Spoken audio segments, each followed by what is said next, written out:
미국-이란 전쟁 코스피 하락. 지금 다들 같은 화면 보고 계시죠?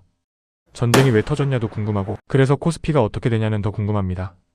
오늘 영상은 누가 왜를 길게 보지 않겠습니다.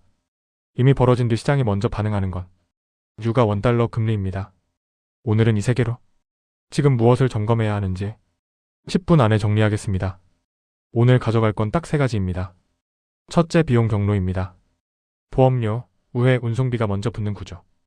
둘째, 환율 세계 포인트입니다. 외국인 수급, 수입 물가와 원가, 금리 기대.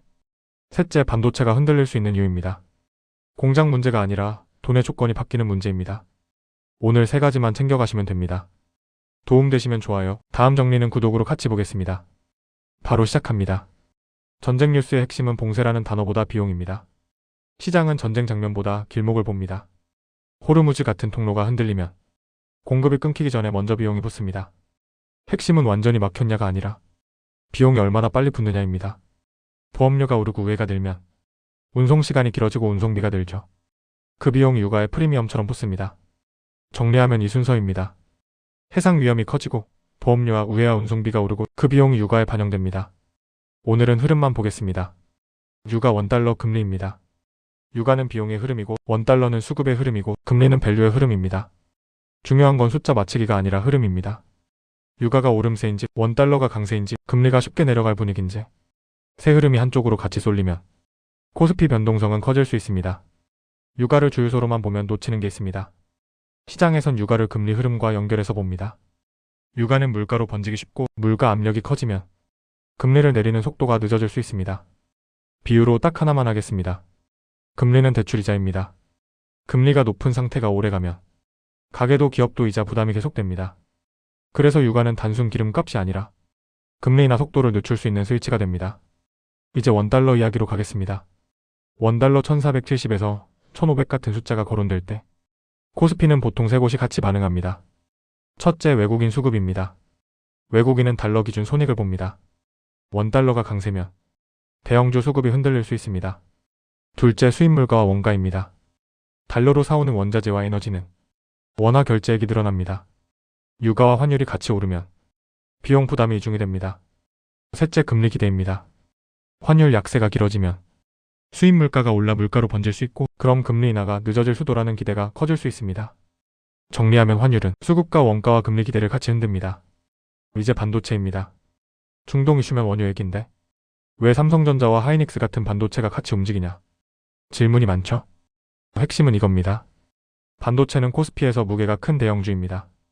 그래서 시장이 불안할 때 리스크를 줄이자는 움직임이 나오면 가장 먼저 조정이 보이는 곳이 대형주, 특히 반도체일 수 있어요.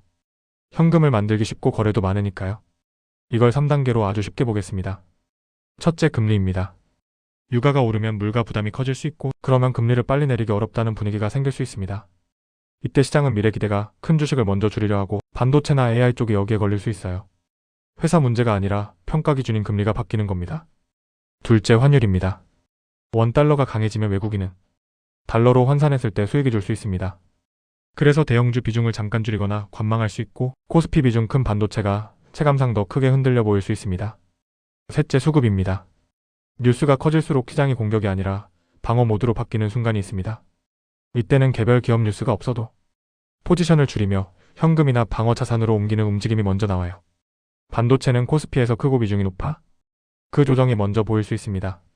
한 줄로 정리하면 이겁니다. 반도체가 흔들릴 수 있는 이유는 공장이 흔들려서가 아니라 금리와 환율 변화로 돈이 방어 모드로 이동하는 과정에서 코스피 대형주가 먼저 조정될 수 있기 때문입니다. 이제 오늘과 이번 주 체크만 남았습니다. 딱 4개만 보겠습니다. 첫째, 유가 흐름입니다. 오름세가 이어지는지 되돌림이 나오는지. 둘째, 원달러 흐름입니다. 잠깐 튀는 건지 높은 구간이 지속되는지. 셋째, 장기금리와 인하 기대입니다. 인하 분위기가 살아있는지 약해지는지. 넷째, 외국인 수급입니다. 대형주를 계속 담는지 줄이는지. 이 4개 중 세 곳에서 4개가 동시에 분리하면 방어 2개 이상이 개선되기 시작하면 그때부터 기회를 봅니다. 마무리하겠습니다. 사건은 시끄럽지만 시장은 유가와 환율과 금리로 움직입니다. 흐름이 보이면 대응은 단순해집니다. 지금 같은 장에서 가장 큰 리스크는 뉴스가 아니라 내 판단이 흔들리는 것입니다. 그래서 인사이터는 예언 대신 점검 기준을 드립니다. 그리고 마지막으로 하나 더.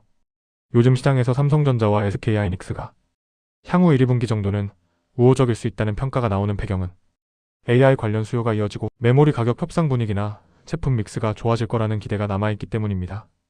다만 이것도 조건부입니다.